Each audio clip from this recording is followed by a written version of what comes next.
I've seen a couple of your videos in the past, and one of them I thought was interesting that you said every cancer can be cured in 2 to 6 weeks. Can you talk a little bit more about that, and what are some of the ways that that's possible? In my experience, every cancer can be cured in 2 to 16 weeks. Some cancers can be cured in minutes because every doctor in the world that's in office for 20 years or longer knows cases of spontaneous healing. There's even a book out called Spontaneous Healing by a guy I really don't like, just stating that there are cases of spontaneous healing. That means if it's possible, we just have to find a way to access this. That's number one. The second, you get rid of acidosis and toxemia. The second, the body gets alkaline and oxygen rich. With juicing a lot of greens like chlorophylls, everything that's green has a lot of chlorophyll, gives the body a lot of oxygen. Getting your body alkaline with good calcium, with good nutrition, with good trace supplements, trace minerals, will help to alkalize the body. So that means the second you are alkaline, the cancer already stops. It can take a couple of days, a couple of weeks, but it stops. You get the body to a healing pH level, which the pH scale goes from 0 to 14, so 7 is neutral, and you need to be slightly alkaline. 7.36 is ideal. But in the healing phase, you should go up to 7.5. It's a little bit over-alkalizing the system. A great friend of mine, Dr.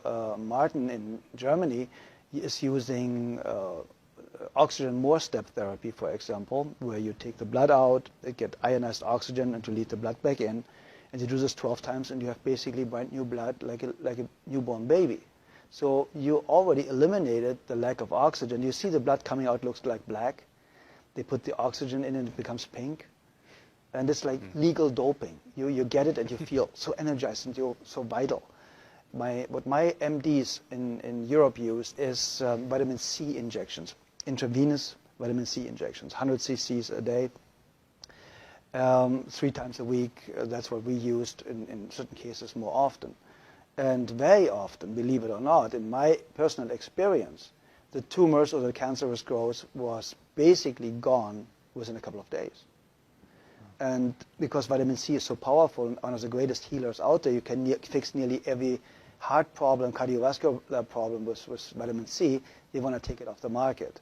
So it's going to become a prescription medication, and then it's synthetic and will not work anymore, like vitamin E.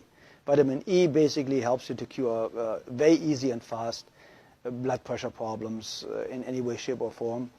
That's why they made a study with artificially created vitamin E, chemical created vitamin E. Said, see, it doesn't work. No, of course not. Chemicals don't work. Nature works. Mm-hmm. If nature creates a problem, nature creates a solution. Very simple and easy. If it didn't exist 100 years ago, you don't need it today. It's very, very simple. When you want to help somebody to educate themselves, to eliminate his or her own cancer really, really fast, I would basically start instantly with a vegan diet or with a raw food diet. My friend Paul Nissan is one of the greatest raw food chefs. He has fantastic books out there about raw food, so it's accessible for a couple of bucks how to do it. He has free videos all over his website. And I would go instantly on a raw food diet. I would go make sure, if I don't have a very rare kidney disease, to drink a gallon of water a day with half a teaspoon of sea salt in it a day, because we need salt for every body function. We need electricity. And this electricity can only be produced with enough salt, basically. So if you have a lack of salt, you have a blood pressure problem. See, and we're not supposed to have salt, though, too, especially if we have high blood pressure. That's what we're told. Okay, it's the opposite. The problem is they are talking about table salt. Very often, table salt is 1/3 glass, 1/3 sand, and 1/3 salt. So the glass or the sand is scratching the arteries, and they start to bleed. So now cholesterol goes there to stop it from, to make you survive, to stop it from bleeding, so that you don't bleed to death internally. So now they say the cholesterol all of a sudden is the cause of the high blood pressure because it narrows the bloodways. And that's completely absurd, because you die of not enough cholesterol. You do not die of too much.